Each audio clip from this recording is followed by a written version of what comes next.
接下来请收看中嘉新闻。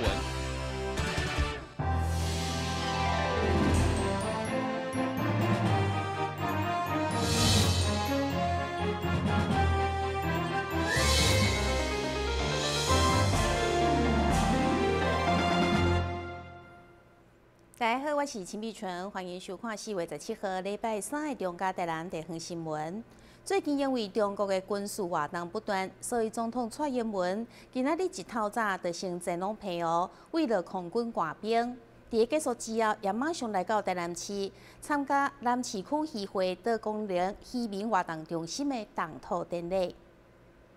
南市区议会原本的办公室因为温和新转计划，所以被征收去。在中央甲地方的协助之下，现在嘛将要伫安平区建设一间全新的渔会活动中心。17号举办动土典礼，总统蔡英文甲立法院长苏嘉全嘛亲自到现场，并共同进行动土仪式，期待公定一切顺利。直接要甲大家讲，咱的渔民有足侪困难，毋过咱政府嘛足有诚意，甲大家来合作来处理这问题。咱即嘛有一寡保险来处理咱养殖业者，咱的天气的关系歹暗算，咱若有一个保险嘛，可以较安心啦所以咱拢有咧做，嘛有咧听大家咧讲，所以我要拜托咱的市长随时来反映咱渔民的心声，咱的副主委随时去甲咱的渔会行行的，咱的渔民安尼甲因座谈，知影讲咱的需要帮助的所在是倒。所以我嘛希望讲，咱台湾的渔业会愈来愈好，大家生活嘛愈来愈好。今天我们是我们的南市区渔会多功能活动中心的一个动土开工的典礼。那我们真的很高兴，总统也到了，那苏院长还有我们相关的长官都有来。那对南市区渔会未来来说，应该是一个很好的好彩头。那有长官贵宾的莅临，对我们来说，盖这样的一个工程，我们会更大的信心。南市区渔会多功能活动中心建设的经费大约7500万，预计伫2021年年底来完工。未来启用后，会使加强渔会的管理，并提供一个全新的辅导甲推广教育的空间，以及提供渔民来联络感情，并发展更加完善的渔业产业。台湾新闻郭博义采访报道。为了建设智慧校园，台南市政府教育局向中央争取3档5.5亿的预算，17号伫胜利国小举办成果发表会。现场展示老师运用平板电脑、云端教学平台，甲学生互动教学，以及机器人的英语教学等等智慧学习的设备。一来到教室内面，就会使看到学生当咧利用机器人来学习英文。同时，也有运用平板来做考试的练习，这拢是教育局推动智慧校园的成果之一。现在教育局第一个目标就是建设相关的设备，同时也有提升校内网络速度，配合云端教学平台，将会使有效落实科技互动的教学。除了硬体甲软体的建设，教育局长嘛认为上重要的就是校方要好好来使用智慧科技的时代，大家都知道，那怎么样善用这个智慧的科技在学习上面，让学生的学习更有趣，然后更有效。我想这个就是我们的重点目标。所以台南市我们今天展示的就是我们已经开始做前瞻计划。那么计划几个重点，第一个，把基础建设的部分呢，那能够全面的配置，包括它的所谓70寸的萤幕。那么接下来就是宽屏，就是让那个上网的这个速率能够更快，因为这个是非常重要的。那第3个部分就是软体的一个结合，软体的结合就是有很多的教学的这个微教学片，那让老师的教学能够就是更为有效率。然后再另外一部分就是做深度的分析，就是他的学习历程，然后做及时的回馈。我想这个都是借助于智慧科技。那台南市这边这个部分在构建基础之上，我们接下来就所谓的辅助的学习、互动的学习，刚刚有看到了。另外就是创新的一个学习，我们大概会有一个完整的计划。那当然总的来讲，这样的一个工作除了硬体，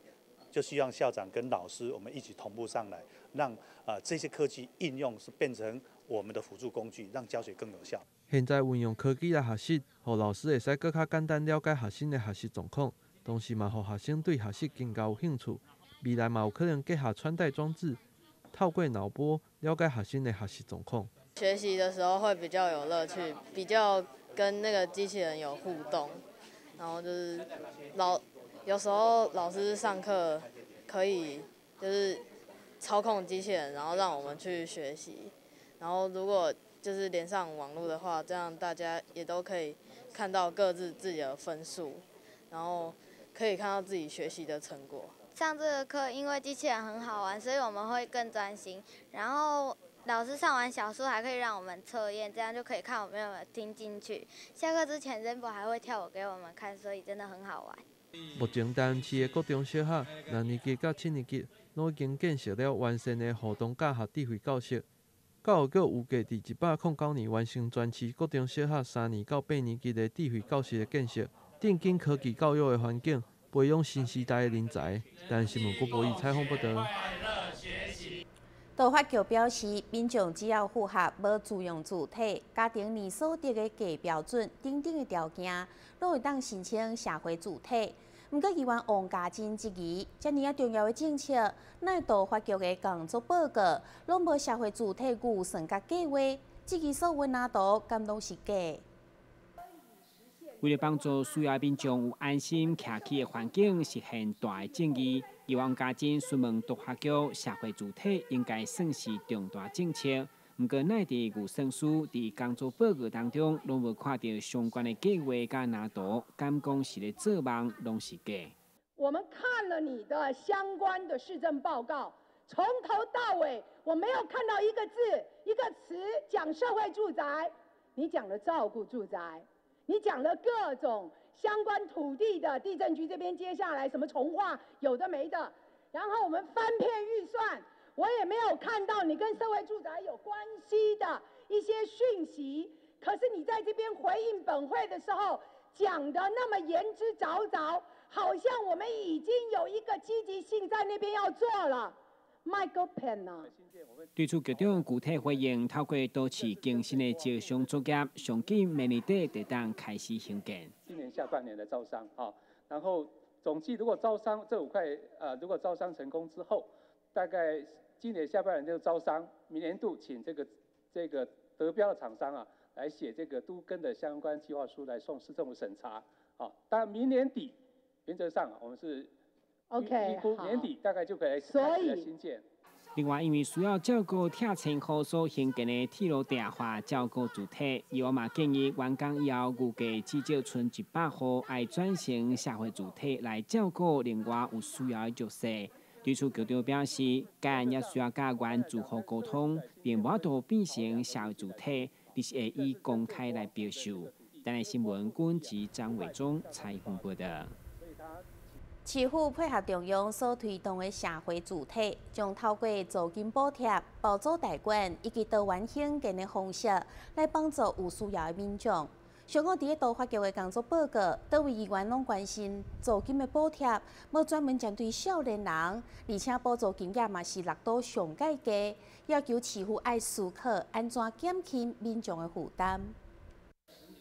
大局长表示，市府甲公安部合作，将透过公办多次更新的方式来处理边城野区第5位管村的土地，预计兴建573户社会主体。不过，议员刘伟英关心的是，现在租金的补贴并无专门针对少年人，所以上午伫该局的工作报告，除了替弱势族群签名。嘛要求将少年人纳入补贴范围，同时落实租金补贴的执行率。年轻人某个程度上他在成家立业上面其实是遇到相当大的一个困难的所以你在这个社会住宅里面应该把年轻的族群也纳进来。是不是说采取这个租金补贴的方式，还是采取什么样的方式？这个可以同时并行来做这个年轻人跟弱势族群。在住的需求上面可以来让他们有一个他们专属于他们的居住正义这个部分要特别拜托局长原则上，我们市政府都发局也是朝这个方向来进行大概租金的部分大概同步也来提供然后如果新建的这个社会住宅都盖完之后也可以让它来承租所以双轨来进行。另外，议员林美燕为了减轻弱势租厝的负担，嘛以全国租金调升，台南幅度13.3%是全国上悬，但每个月租金的补贴只维持3200块，无参像台北、桃园等其他5都拢加码，甚至上悬补助到11000块。所以强烈要求市府爱体贴租厝民众压力。但新闻顾问及张伟忠采访报道。叶坤杰马上登来新闻现场。消灭登革热，仔细清扫，立即做。饮水机水盘若有积水，要倒干净。花瓶旧水倒在土壤中，可以避免再次积水养蚊。花瓶底部、盆栽底盘要常常刷洗，避免蚊卵附着。不使用的水桶记得倒至晾干净。别忘了食蚊鱼也是消灭孑孓的小帮手哦。防治登革热，清干净、倒干净、刷干净、晾干净，大家一起来。打开一本书，每页在发亮，文字变鱼儿，游在大海洋，充满了。欢迎你和我一起来收看《飞读 Book》，台南爱读册。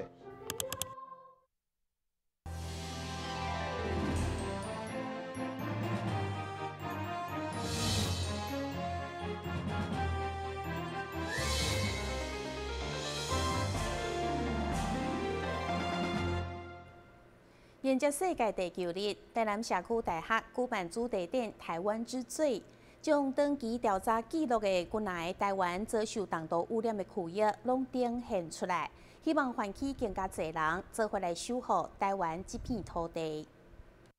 台湾这块小小的土地，目前以台南社区大学环境行动小组的力量，就已经观察到真侪台南甚至外县市被破坏环境。台南社区大学环境行动小组将这寡所在一一标示出来，就是希望会当互每一位看到的民众，拢会当想看卖啊，台湾这块土地是安怎有这么啊侪被破坏环境。像有关污染的部分，我们也办过了台湾环境之旅，然后也真的有蛮多的同学来报名，他们希望知道说，台湾这块土地它的污染状况到底是怎么样。那这一次我们特地从里面选了5个故事，那其中有2个故事是跟我们台南有关，一个是我们安亲路那边焚化炉底渣的事情，然后另外一个是龙崎牛埔一个没有受污染、环境非常好的一个地方的故事，来跟大家做介绍。然后背后的这个地图，大概就是我们长期下来有关注到的一些环境议题，然后在这边透过展示、透过说故事的方式，让大家知道台湾的环境的现况。这个主题是台湾之最。台南社区大学环境行动小组的召集人黄焕章，一方面向参观的民众说明，目前因展出的一寡所在环境遭受毒害状况有偌尔严重；另外一方面嘛，互因看实地采集到的污染物质，这寡毒不但对环境有害，对人以及任何生物拢会造成相当大的危害。我们环境行动小组这10几年追了台湾很多的污染案例哈。那我们这次展览特别选出几个比较有代表性的来做展示哈。那第一个我们展示的是桃园圣美埤，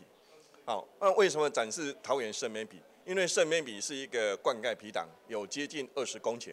可是它被重金属还有戴奥辛污染，啊，那导致啊，当我们把这个灌溉埤塘水抽去灌溉农田的时候，导致农田也受到污染。好，那这个是一个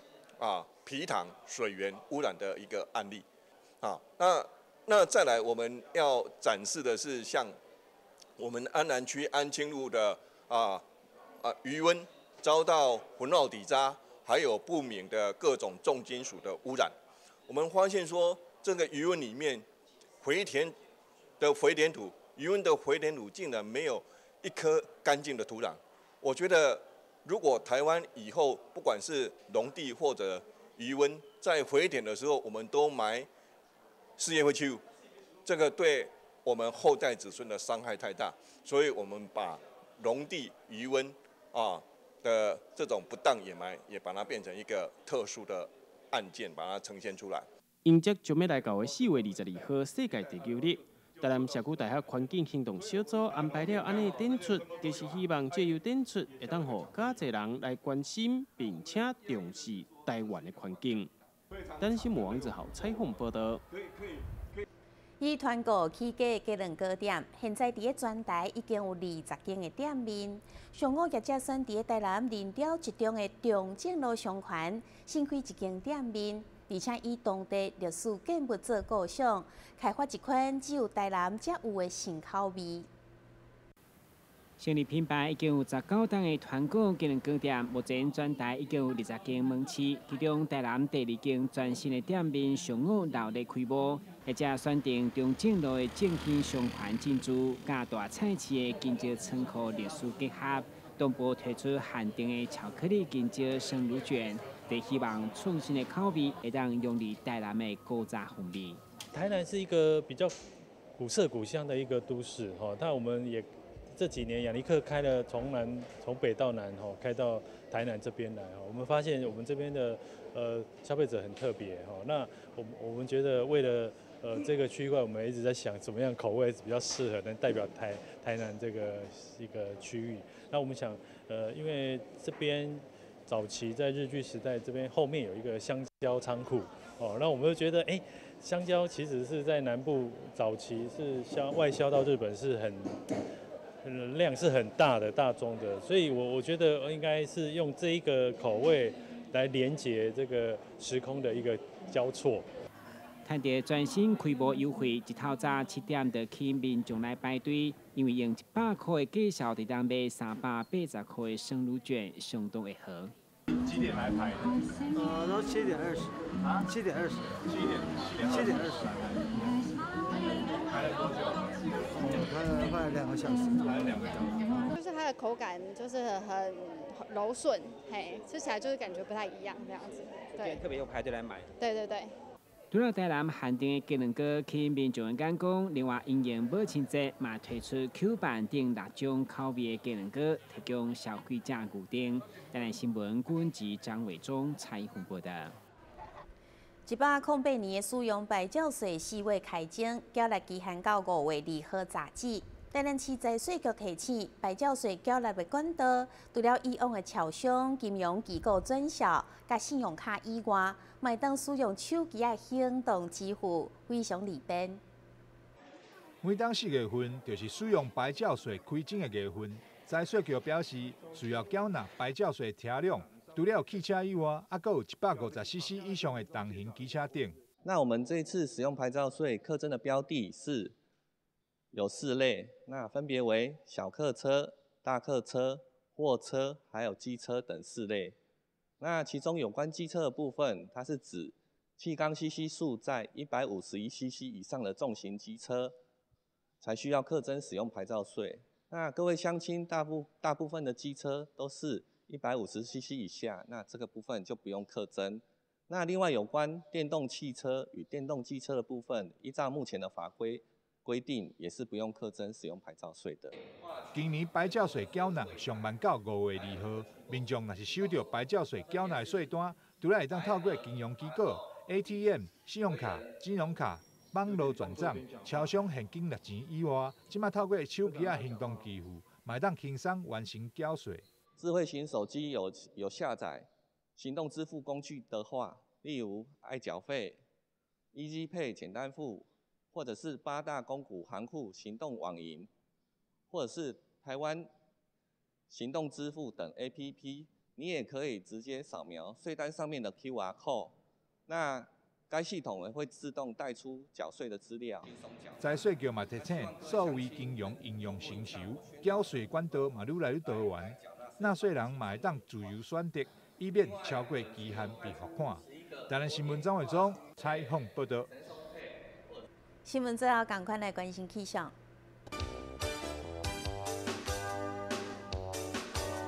明仔載40分的天氣，溫度24度到28